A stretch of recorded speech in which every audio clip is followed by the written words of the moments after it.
the most sophisticated argument in favor of the state must be briefly examined. From Hobbes on down, this argument has been repeated endlessly. It runs like this. In the state of nature, that is, before the establishment of a state, permanent conflict reigns.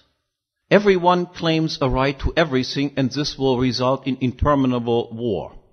There is no way out of this predicament by means of agreement, for who would enforce these agreements? Whenever the situation appeared advantageous, one or both parties would break the agreement and conflict would result. Hence, people recognize that there is but one solution to the desirable goal of peace, namely the establishment per agreement of a state, namely a third independent party as ultimate judge and enforcer.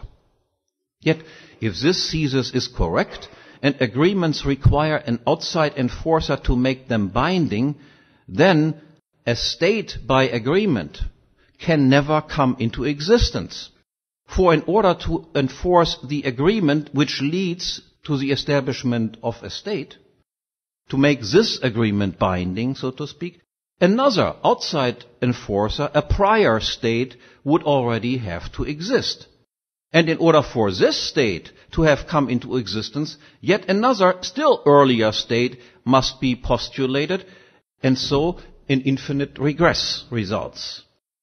On the other hand, if we accept that states do exist, and of course they do, then this very fact contradicts the Hobbesian story.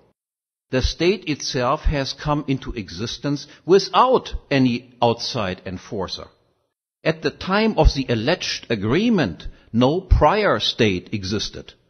Moreover, once a state is in existence, the resulting social order still remains a self-enforcing one. To be sure, if A and B now agree on something, their agreements are made binding by an external party, the state. However, the state itself is not so bound by any outside enforcer. There exists no external third party insofar as conflicts between state agents and state subjects are concerned. And likewise, there exists no external third party for conflicts between different state agents.